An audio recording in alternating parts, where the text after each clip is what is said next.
The 2026 Infiniti QX80. We have some new updates to talk about, so let's get started. The big news for this latest model year, it's going to be the introduction of a sport trim level.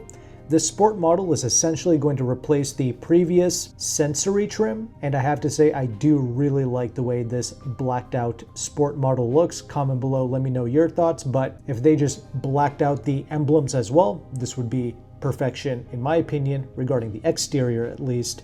The interior, well, I'll get to that in a moment, but the sport model gets a new grille in the front. We also have a restyled front bumper. We get unique 22-inch wheels, and you of course get darkened elements for the exterior trim, the mirror caps, the lower bumper finishers, the roof rails, and other emblems are going to be blacked out. I was referring to the primary emblems in the front and the back for the Infiniti logo. Regardless, the interior of the sport model, it's going to get some dusk blue color schemes with dark matte chrome accents, graphite for the headliner and the pillars, along with open pore wood trim. And we also get black/blue seat inserts, including a unique diamond patterned perforation. This all new sport model, it's going to be available in mineral black, radiant white, grand blue, or dynamic metal exterior colors. And you can also get the contrasting black obsidian roof when you go with any other color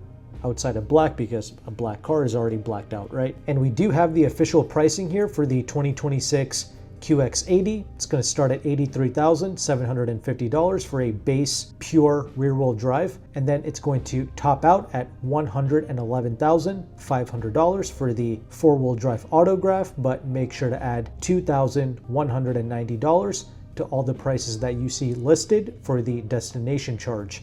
And that sport model that we were talking about, it comes exclusively with four-wheel drive, and it's going to start at $101,950 before destination. These SUVs should be going on sale pretty soon, like end of summer of this year, and Infiniti has laid out some of the options that you can expect with each trim level: the Pure, the Luxe, the Sport, and the Autograph. Even the entry-level Pure, it does come rather well equipped. You get the 360 camera, you get 20-inch wheels, you get Google built in, you also get the Pro Pilot Assist 1.1, which is like a driver aid, and you also get a 14-speaker Clips audio system. So it's not the top of the line audio that they have to offer, but regardless, you do get some form of a name brand speaker if you're into that, and you will be getting the dual 14.3-inch screens as standard. But here's the thing, even the HVAC gets its own touchscreen.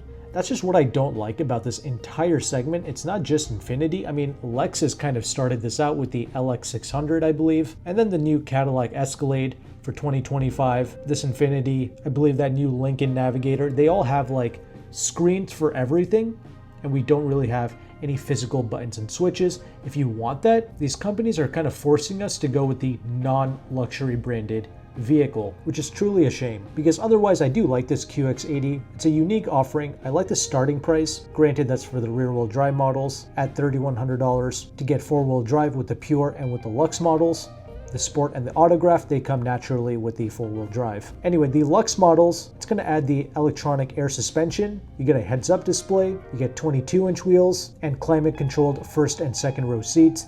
The Sport model that I was talking to you about, it is rather impressive. You now get the 24-speaker Clips audio system. You get the semi-aniline leather seats, which is top tier. You still get the 22-inch wheels. You get massaging front seats. You get the 64 color ambient lighting, the frameless smart rear view mirror, biometric cooling, and even more. With the top of the line Autograph, you now get the semi-aniline leather seats even in the third row, and it's going to be heated as well in the third row. You also get an in-car camera. You get a second row console with the touchscreen / HVAC / seat control, and you also get the Pro Pilot Assist 2.1 now with the Autograph.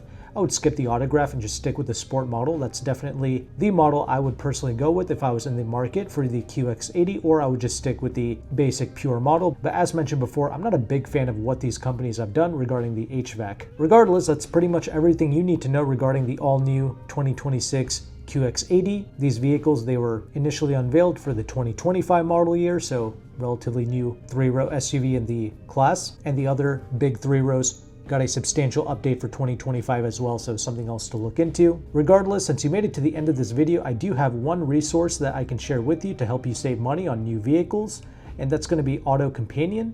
He is one of the largest car brokers in the United States. He primarily has dealerships in the Washington, D.C. and California areas, and he is able to offer you nationwide shipping, but shipping is something you have to pay extra for. But to get some of the best deals in the country, I believe that his shipping fee is well worth it, along with his broker fee, which he did say that he'll take some money off of his broker fee if you go on his website and you fill out an inquiry form and you mention my channel. So I really appreciate him doing that for my audience. But I believe on the QX80s, he was offering between 10 to 12% off the MSRP, which is incredible. That comes before the incentives. And he also has substantial discounts on BMWs, Mercedes, Audi, Lexus, etc. And he also has more affordable brands as well, like Honda, Toyota, Kia, Hyundai, Subaru, Volkswagen, etc. and Mazda. So if you want to save a lot of money and not waste time and not pay any hidden junk fees, and you just want a straightforward car buying experience, definitely check out AutoCompanion. I will have his information linked in the description box below. If you found value with this content, make sure to like and subscribe. Thank you again for watching. Take care and goodbye.